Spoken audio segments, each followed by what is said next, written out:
નમસ્કાર મિત્રો, દેશ અને દુનિયાના સુપરફાસ્ટ સમાચારમાં તમારું સ્વાગત છે।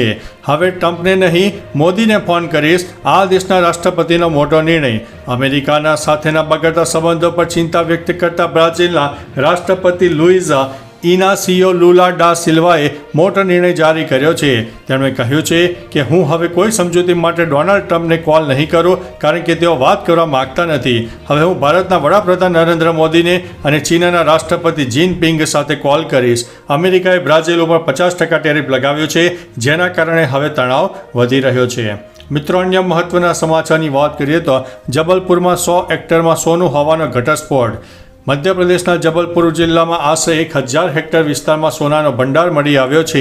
જીઓલોજીકલ સર્વે ઓફ ઇન્ડિયા દ્વારા લેવામાં આવેલા જમીનના નમૂનાઓના પરીક્ષણમાં સોનું, તાંબુ અને અન્ય મૂલ્યવાન ખનિજોના અંશો મળ્યા છે। નિષ્ણાતો માને છે કે અહીં લાખો ટન સોનાનો જથ્થો હોઈ શકે છે। મધ્ય ભારતમાં આ એક મહત્વપૂર્ણ શોધ છે। અગાઉ કટની જિલ્લામાં પણ સોનાનો ભંડાર મળી આવ્યો હતો। મિત્રો, અન્ય મહત્વના સમાચારની વાત કરીએ તો ઉત્તરાખંડમાં વધુ એક દુર્ઘટના, પહાડ ઉપરથી પથ્થરો પડ્યા। ઉત્તરાખંડમાં ઉત્તરકાશીમાં વાદળ ફાટવાની ઘટના બાદ વધુ એક દુર્ઘટના સામે આવી છે। હરિદ્વારના મનસા દેવી વિસ્તારમાં પહાડ પરથી મોટા પથ્થરો રેલવે ટ્રેક ઉપર પડવા લાગ્યા। આ ઘટનાનો એક ભયાનક વિડીયો પણ વાયરલ થયો છે। આ દુર્ઘટનાને કારણે હરિદ્વાર દેહરાદૂન રેલવે ટ્રેક બંધ થઈ ગયો છે, જેના પગલે ઘણી ટ્રેનોને રસ્તામાં જ રોકી દેવામાં આવી છે। સદભાગ્યે આ ઘટનામાં કોઈ જાનહાનિ થઈ નથી। મિત્રો, અન્ય મહત્વના સમાચારની વાત કરીએ તો રાજકોટના અમીરો ગરીબોનું અનાજ ખાઈ ગયા। રાજકોટમાં એક ચોંકાવનારો ખુલાસો સામે આવ્યો છે। 19,506 ધનાઢ્ય પરિવારો રેશન કાર્ડ હેઠળ ગરીબો માટેનું મફત અનાજ મેળવી રહ્યા છે। પુરવઠા વિભાગ દ્વારા આ પરિવારોને નોટિસ ફટકારવામાં આવી છે। આ પરિવારો વાર્ષિક આવક 6 લાખથી વધુ હોવા છતાં તેઓ અનાજનો લાભ લેતા હતા। આ કૌભાંડમાં ગોંડલ, જેતપુર અને જસદણના ધનાઢ્ય પરિવારોનો પણ સમાવેશ થાય છે। મિત્રો, અન્ય મહત્વના સમાચારની વાત કરીએ તો હિમાચલમાં પણ ઉત્તરાખંડ જેવી તબાહી। ઉત્તરાખંડ પછી હિમાચલના કિન્નૌર જિલ્લામાં વાદળ ફાટવાથી ભારે તબાહી મચી ગઈ છે।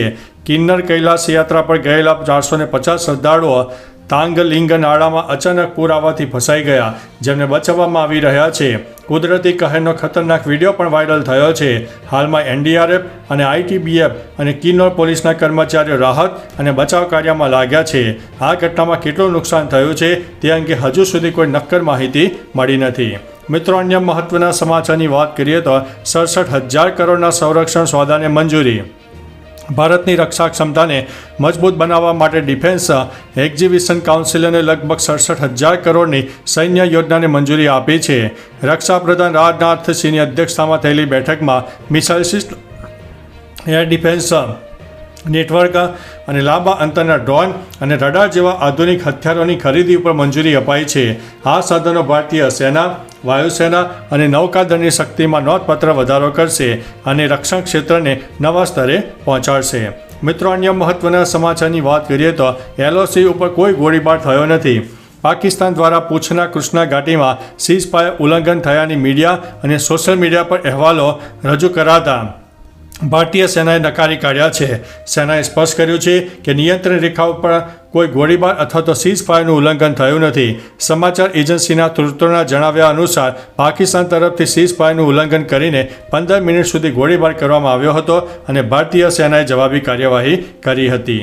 મિત્રો, અન્ય મહત્વના સમાચારની વાત કરીએ તો ગુજરાતના દરેક ખેડૂત ઉપર 56,000 રૂપિયાનું દેવું। કેન્દ્ર અને રાજ્ય સરકાર દ્વારા ખેડૂતોની આવક બમણી કરવાના વાયદાઓ છતાં ગુજરાતના ખેડૂતોની આર્થિક સ્થિતિ કથળી રહી છે।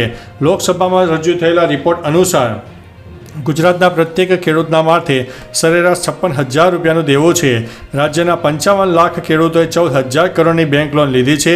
ખેતીનો ખર્ચ વધવા અને પાકને પૂરતો ભાવ ન મળવા જેવી સમસ્યાઓને કારણે ખેડૂતો દેવામાં ડૂબી રહ્યા છે અને ઘણા ખેડૂતો ખેતી પણ છોડી રહ્યા છે। મિત્રો, અન્ય મહત્વના સમાચારની વાત કરીએ તો ચોમાસુ સત્રમાં ગુજરાતમાં યુસીસી બિલ લાવવાની તૈયારીઓ। ઉત્તરાખંડ પછી ગુજરાત યુસીસી લાગુ કરનાર બીજું રાજ્ય બની શકે છે। યુસીસી કમિટીના અધ્યક્ષ નિવૃત્ત જસ્ટિન રંજના દેસાઈ અને અન્ય સભ્ય મુખ્યમંત્રી ભૂપેન્દ્રભાઈ પટેલને મળીને રિપોર્ટ પ્રસ્તુત કર્યો। આ અંગેનું બિલ આવતા મહિને વિધાનસભાના ચોમાસુ સત્રમાં રજૂ કરવામાં આવી શકે છે। આ રિપોર્ટમાં 1,15,000 સૂચનોનો સમાવેશ કરવામાં આવ્યા છે। આ મુદ્દે કોંગ્રેસ તરફથી હજુ કોઈ પ્રતિક્રિયા સામે આવી નથી। મિત્રો, અન્ય મહત્વના સમાચારની વાત કરીએ તો તણાવ વચ્ચે અજીત ડોભાલ રશિયા પહોંચ્યા છે. ભારત અમેરિકા તણાવની સ્થિતિ વચ્ચે રાષ્ટ્રીય સુરક્ષા સલાહકાર અજીત ડોભાલ 5 ઓગસ્ટે રશિયા પહોંચી ગયા હતા. રશિયા મીડિયા અનુસાર 7 ઓગસ્ટે તેઓ રશિયન અધિકારીઓ સાથે તેલ ખરીદી સંબંધિત મહત્વપૂર્ણ કરાર ઉપર ચર્ચા કરશે અને રાષ્ટ્રપતિ પુતિન સમક્ષ ભારતની નીતિ સ્પષ્ટ કરશે. આ વચ્ચે ટ્રમ્પે ભારત પર રશિયાની તેલ ખરીદી દ્વારા યુદ્ધને પ્રોત્સાહન આપવાનો આક્ષેપ કરીને ભારે ટેરિફ લગાવવાની ચેતવણી આપી છે. મિત્રો, અન્ય મહત્વના સમાચારની વાત કરીએ તો રાજ્ય સરકારનો ખેડૂતોના હિતમાં નિર્ણય. રાજ્યના ખેડૂતો માટે કેબિનેટ બેઠકમાં સીએમ ભૂપેન્દ્રભાઈ પટેલનો મહત્વનો નિર્ણય કર્યો છે. ખેડૂતોને 8 કલાકની બદલે 10 કલાક વીજળી આપવામાં આવશે, જેમાં વરસાદની ઘટવાળા વિસ્તારોમાં 10 કલાક વીજળી આપવા સરકારે સૂચના આપી છે. આ સિવાય ખેડૂતોને નર્મદાનું પાણી આપવા માટે પણ સૂચના આપી દેવામાં આવી છે. મિત્રો, અન્ય મહત્વના સમાચારની વાત કરીએ તો રામ મોકરિયાની નો એન્ટ્રી પર સ્પષ્ટતા. રાજકોટમાં ભાજપના નેતાઓ વચ્ચે મતભેદની અટકળો વચ્ચે શહેર ભાજપ પ્રમુખ માધવ દવેએ સ્પષ્ટતા કરી છે કે રાજ્યસભાના સાંસદ રામ મોકરિયા માટે કોઈ નો એન્ટ્રીનો આદેશ નથી. આરએમસી અને શહેર ભાજપના કાર્યક્રમોમાં મોકરિયા પર પ્રતિબંધ હોવાની ચર્ચાઓએ તેમને ખોટી ગણાવી છે. દવેએ જણાવ્યું છે કે રામભાઈ ભાજપ પરિવારના સભ્ય છે અને પાર્ટીમાં કોઈ આંતરિક ખટરાગ નથી. બધા પદાધિકારીઓએ સમાન માન મળે છે અને સંગઠન એકતાપૂર્વક કાર્ય કરી રહ્યું છે. મિત્રો, અન્ય મહત્વના સમાચારની વાત કરીએ તો મગફળીની ચોરી પર રાઘવજી પટેલનું નિવેદન. રાજકોટના જેતપુરમાં ટેકાના ભાવે ખરીદેલી મગફળી ચોરી મામલે કૃષિમંત્રી રાઘવજી પટેલે સ્પષ્ટતા કરી છે કે ટેકાના ભાવે ખરીદી કરવાની જવાબદારી રાજ્ય સરકારની છે, પરંતુ ખરીદી કરનાર એજન્સી નાફેડની અંડર આવે છે. નાફેડ કેન્દ્રની સંસ્થા હોવાથી હવે કાર્યવાહી કેન્દ્ર જ કરશે. જેતપુરથી 1212 બોરી મગફળી ચોરાઈ છે, જેની કિંમત આશરે 31.65 લાખ રૂપિયા છે. આ મામલે પોલીસમાં ફરિયાદ નોંધાઈ છે અને તપાસ પણ ચાલુ છે. તો ચાલો મિત્રો, ફરીથી દેશ અને દુનિયાના સુપરફાસ્ટ સમાચાર લઈને મળતા રહીશું. ત્યાં સુધી અમને રજા આપશો. નમસ્તે.